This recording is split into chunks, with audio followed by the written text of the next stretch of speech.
Class. Joining me now is Ken Blackwell. He's the former state treasurer of Ohio, former mayor of Cincinnati as well.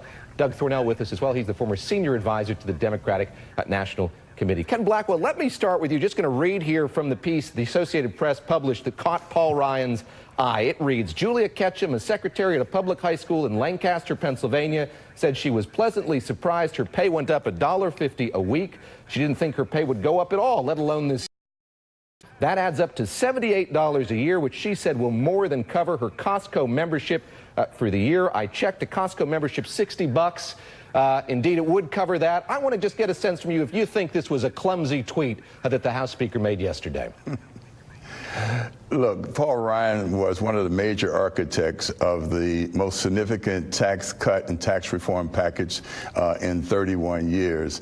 And while he could have pointed to the uptick in labor participation, the uptick in job creation, the uptick in capital coming back to United States communities, and family lift in family income, he in fact tweeted this out. Sometimes unbridled enthusiasm will cause unforced errors. As simple as that, the president has had an impact on the lives of real people in communities across the country, and that tax reform is the driver of sustained economic growth.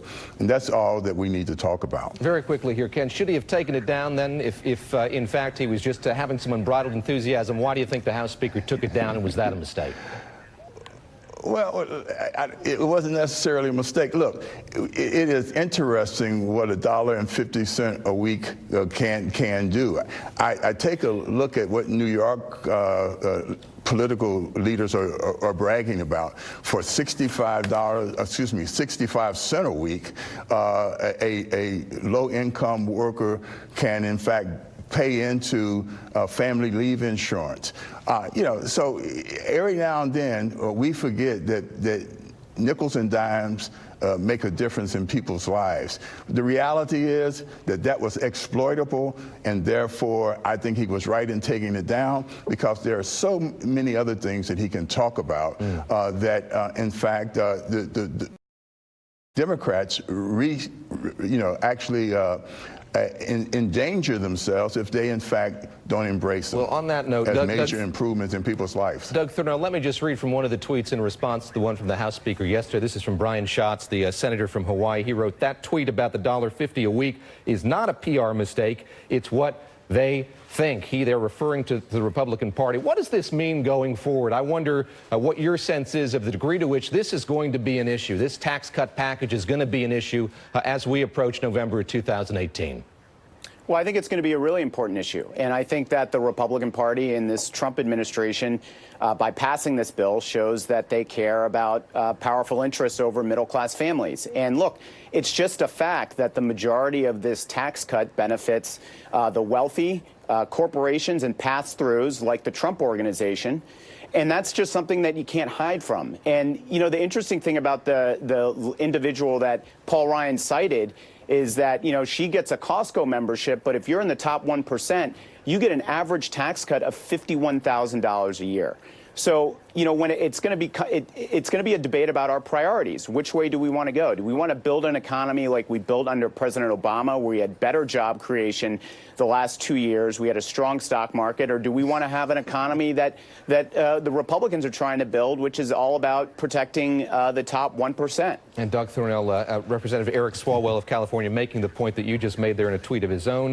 Did you tell her how much the paychecks of the 1% went up a week, or that hers could have gone up a lot more if you'd given them a lot less? Hashtag GOP tax scam. Ken Blackwell, I want to get your sense here of how much you think Republicans should be or will be running on this legislation as we head to the midterms here in 2018. They're going to be running on the result. Again, let me just state, job creation up, labor participation up, sustained economic growth up. That has a real impact on families and neighborhoods, cities, and counties across this country.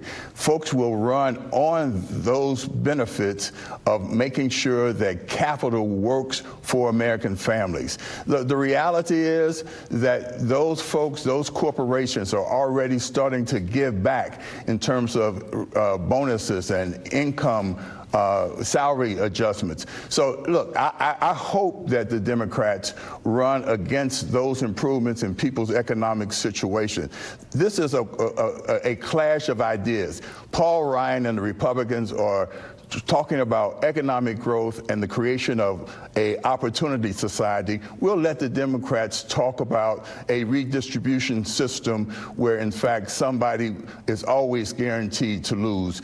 When you're talking about growth, you in fact have the opportunity to lift all boats. I want to ask both of you about some of the statistics the president cited in his State of the Union address. He cited them again when he spoke to Republican lawmakers in West Virginia a little bit later this week. He talked about Hispanic unemployment. He talked about black unemployment. And taking what you just said, Ken Blackwell, here about some economic trends. These are long-term trends, and the president touts those with some peril. He mentioned the low black unemployment rate in his State of the Union, and then we saw it tick up here, and we got the latest job numbers. I'll ask each of you to respond here. Doug, starting with you.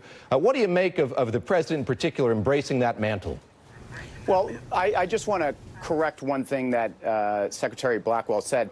We actually had more job creation in 2016 under President Obama than we did under President Trump in 2017. So, you know, he inherited a very strong economy, from job growth to the stock market.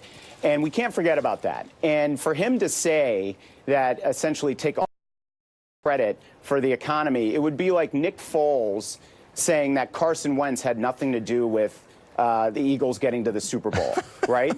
It's incredible for him to actually gloss over the fact that President Obama pulled this country out of a major recession. We had 72 straight months of private sector job growth. And now he's taking credit for all of that. And, you know, look, I understand why he's doing it, because he's unpopular and because this tax plan is unpopular.